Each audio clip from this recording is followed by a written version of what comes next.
If you know your सेनपाई is a big horror freak. मतलब मैं साल भर में बहुत सारी ट्राश हॉरर मांगास को रीड करता हूँ, पर उनमें से बहुत ही गिनी चुनी मांगास है जो कि मुझे हमेशा याद रहती है। उनमें से एक है ये मांगा जिसके बारे में आज हम बात करने वाले हैं। इसके कुछ चैप्टर्स को देखेंगे, कम से कम एक वॉल्यूम को, मतलब पूरे एक वॉल्यूम को एक्सप्लेन मैंने एक वीडियो में कभी नहीं किया, तो सेनपाई के लिए भी नया है, बने रहना मेरे साथ। इस मांगा का नाम है शिनकोयू नो जिनरुई, जिसका इंग्लिश ट्रांसलेशन बनता है ह्यूमन रेस फॉर फूड।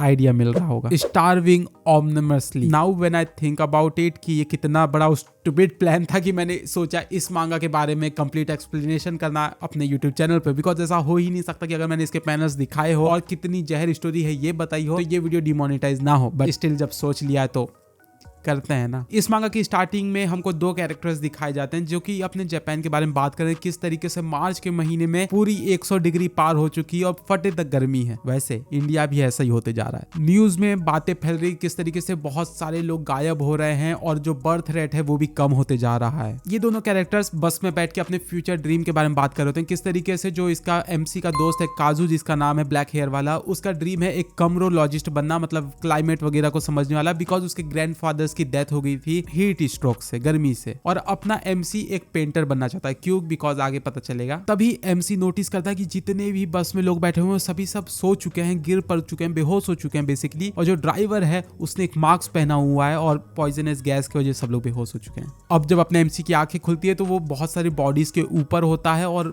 अजीब सी जगह है जहां पे पूरी लाशें लेटी हुई है फ्रोजन होके। बहुत सारे लोग हैं जो कि कॉस्ट्यूम पहने हुए हैं, पूरे मास्क वगैरह पहने हुए हैं, और वो लोग बॉडीज को लेटा रहे हैं, एक मशीन से डाल रहे हो जहां से दूसरी तरफ से फ्रोजन बॉडीज निकल रही है।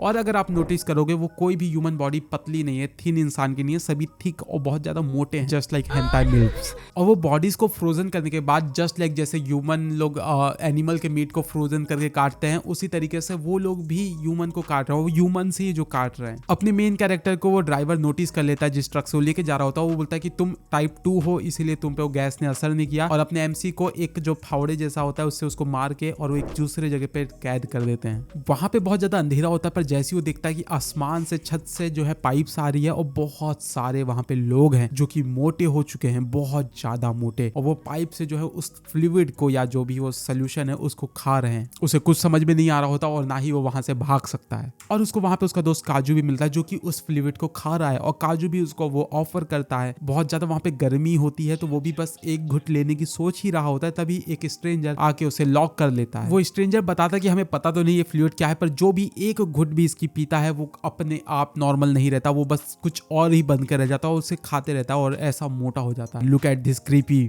पैनल्स। तभी दूसरा स्ट्रेंजर आता है जो कि उसके फर्स्ट स्ट्रेंजर के बैड बिहेवियर के लिए माफी मांगता है। ये दोनों के दोनों 3 दिन से कुछ भी खा पी नहीं रहे हैं गर्मी में, और वो लोग बताते हैं कि ये कोई ह्यूमन फार्म जैसा है जिसमें इंसानों को मोटा किया जाता है, मांस वाला बनाया जाता है, some kind of human breeding facility. अब जैसे ही हमारे एमसी आई को ये सब चीजें पता चलती है वो बौखला जाता है और जाके दीवार को पीटने लगता है, जो कि एक बड़ी प्रॉब्लम वाली बात है। तो वो दोनों स्ट्रेंजर्स उसको मुक्का मार के और गिरा देते हैं। वैसे जिस कैरेक्टर ने चश्मा पहन के रखा है उसका नाम है यामाबिकी, और जो दूसरा कैरेक्टर जो कि फाइटिंग ज्यादा करता है उसका नाम है नात्सुने। अब अचानक से वो ब्रीडिंग सेंटर का गेट खुलता है और वो लोग जो है नाटक करते रहते हैं कि वो लोग पाइप से वो फ्लूइड को ले रहे हैं, बिकॉज ऐसा नहीं करेंगे तो वो लोग कुछ और कर सकते हैं, तो वो लोग ऐसे प्रेटेंड करते रहते हैं। तभी पीछे एक बहुत ही बड़ा सा कैटरपिलर टाइप की जानवर आता है जो कि ह्यूमन के बॉडीज को कट करके उन्हें खाता है, बहुत ही ज्यादा मैसी तरीके से, इतना ज्यादा मैसी तरीका जो कि मैं यूट्यूब पे शायद पूरे तरीके से दिखा भी ना पाऊं। उस कैटरपिलर्स के पास एंटीनास भी है जिससे कि ह्यूमन बॉडी को कट कर रहा है और खा रहा है, और नात्सुने के भाई पूरी बॉडी पे घेर चुके हैं। वो जब आई ये देखता है तो खुद को भी कंट्रोल करने की कोशिश करता है और दोनों ये लोग बच जाते हैं। तभी वहां पे 2 क्लीनर्स आते हैं, वो जो मैस किया है कैटरपिलर के जाने के बाद उसको क्लीन करने के लिए, और तभी यहाँ पे यामाबिकी और नात्सुने उसके ऊपर अटैक कर देते हैं और उन लोगों के कॉस्ट्यूम को पहन लेते हैं और बाहर चले जाते हैं। अब हमारे एमसी आई की यहाँ पे बैंड बच चुकी है, बिकॉज उसके पास बचने के लिए कुछ नहीं है, उसको नहीं लेके जाएंगे, कॉस्ट्यूम भी 2 ही आदमियों का है,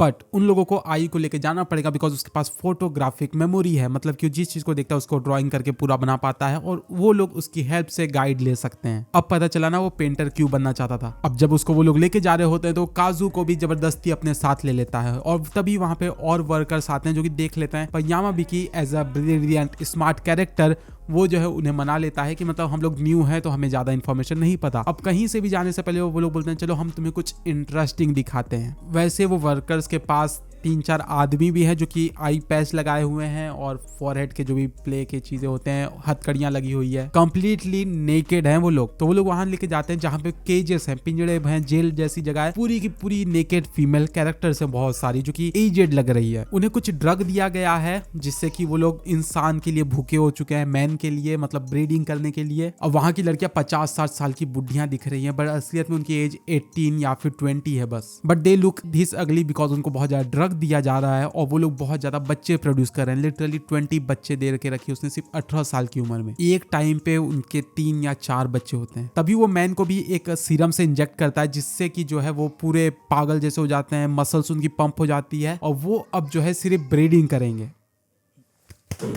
जब तक वो मरते नहीं। अब यामाबिकी और नात्सुने उन्हीं लोग को ड्रग देके और पिंजड़े में कैद कर देते हैं। तभी वहां पे एक लड़की आती है जो कि अपने बच्चे को लेके आती है और बोलती है कि तुमने कहा था इसको कि जाओगे अम्यूजमेंट पार्क। जो कि वो बच्चा है उसमें बहुत सारा मक्खियां लगी हुई है और बहुत ज्यादा मतलब वो सड़ चुका है, खराब हो चुका है। अब नात्सुने उसको बहुत ही अच्छे तरीके से गुड बाय कर देता है एक किस दे के और मतलब थैंक यू बोल के, तुमने बहुत अच्छा किया। अब ऐसा उसने क्यों किया, उस लड़की की जान क्यों ले लिया? बिकॉज अब नो टर्निंग बैक, वो लोग वापस नहीं जा सकते, लड़कियां नॉर्मल नहीं हो सकती। जैसे कि एक उबला अंडा चिड़िया नहीं बन सकता, वैसे देखिए बच्चा नहीं निकल सकता, उसी तरीके से उसकी जान लेने के बाद वो प्रार्थना करता है वहां पे बैठ के। नात्सुमे का कैरेक्टर सच में मुझे बहुत ही अच्छा लग रहा है इस समय, और यामाबिकी का भी कैरेक्टर बहुत ज्यादा अच्छा है because he is smart as और वो थोड़े से यूनिक काम भी करता है। जैसे कि वो बोलता है कि इसके पीछे कोई छोटी मोटी ऑर्गेनाइजेशन नहीं हो सकती, इतने तरीके के ड्रग्स, इतने ज्यादा वर्कर्स, इतने बड़े प्लेस में ये ऑर्गेनाइजेशन बनाना, इसके पीछे लिटरली गवर्नमेंट का हाथ लगता है, नहीं तो बहुत बड़े कोई माफिया का। पर हमारे MCI को इन सब चीजों से नहीं लेना, वो बाहर निकलना चाहता है। पर जो है नात्सुने बोलता है कि उसे कुछ काम है तो वो तो नहीं जाने वाला। और साथ ही में यामाबिकी भी बोलता है मुझे ये जगह बहुत ज्यादा इंटरेस्टिंग लग रही है तो मैं भी नहीं जाने वाला। तभी काजू जो है उन लोगों को बुलाता है कुछ इंटरेस्टिंग दिखाने के लिए, और जैसे ही वो लोग जाते हैं क्योंकि वो चिल्ला रहा होता है, उसको चुप कराने के लिए वो लोग एक